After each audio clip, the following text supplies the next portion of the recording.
Yo mga kaboltok, welcome back sa ating channel dahil may bagong pag-uusapan na naman tayo. May ginawa na ang unang pag-uusap ang Lakers patungkol sa pakikipag-trade. Yan ay kahit pa 20 games lamang ang inaasahan bago muli silang makipag-trade. Pero sino-sino nga ba ang kinausap na ng Lakers bago puwersahin at pasabugin ang lineup? Aalamin natin yan at ang iba pa pagkatapos lamang nito.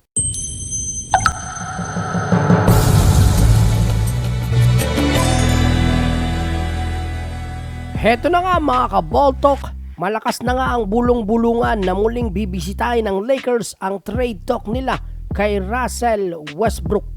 Yes mga idol, ayon sa multiple reports, ang koponan ng San Antonio Spurs, ang Charlotte Hornets, pati ang Utah Jazz, maging ang Indiana Pacers ay muling bubuhayin ang usapan sa pakikipag-trade. Sa San Antonio Spurs halimbawa, ayon sa report, nagkaroon na ng preliminary discussion o yung unang pag-uusap patungkol sa kung pwede ba nilang makuha si Josh Richardson. Sinabi ni Shams Charania ng The Athletics, nakausap na daw ng Lakers ang Spurs ilang linggo na ang nakaraan.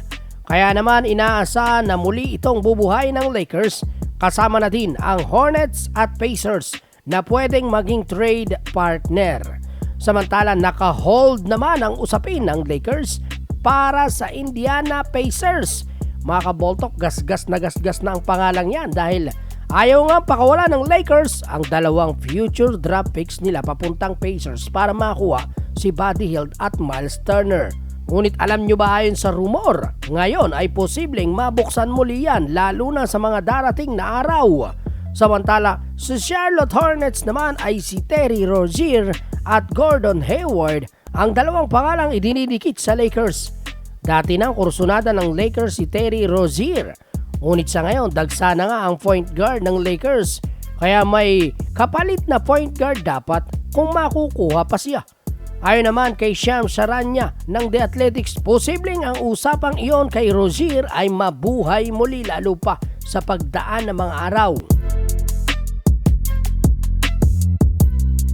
Ayon naman sa senior reporter ng ESPN na si Adrian Wojnarowski, ang lahat ng trade na nakadikit kay Westbrook ay hindi mangyayari hanggat hindi pa dumadating ang Thanksgiving o mga 20 games pa ng Lakers.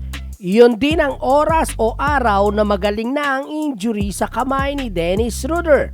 At kapag dumating na nga ang araw na yon, ang Los Angeles Lakers ay inaasahang bubuksan na muli ang lahat ng mga posibleng gawin upang makakuha ng magandang kapalit at maayos nga ang kasalukuyang problema.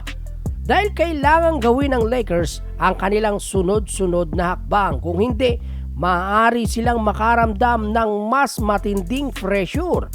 Si LeBron James ay karapat-dapat na sa trade sa susunod na off-season at maaari siyang maging isang free agent sa 2024-2025 season.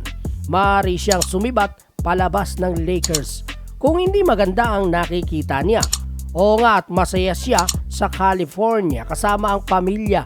Ngunit kapag ang team ay hindi niya nakikitang maganda, bago magbago ang isip niya at mapuwersa ng gusto ang Lakers na makipag-trade, dapat ay huwag nang sayangin ng Lakers ang pagkakataon. Dahil ilang taon na lamang ang nakakabit sa pangalan ni LeBron at kahit pa ngayon ay naglalaro siya ng high level of basketball. Yon mga idol, ano ang masasabi mo sa video natin for today? Talagang nabubuhay na naman ang mga rumor patungkol sa isang player ng Lakers. Para saan pa kaya ang mga rumor na yan kung maganda talaga ang inilalaro ng isa sa kanila? Malamang na walang rumor na lumabas. Mag-comment ka na lamang sa ibaba mga kaboltok, i-like at i-share ang video para sa suporta. Mag-subscribe ka na, hit the bell, select all at pakibisita mo po ang ating Facebook page. Salamat po!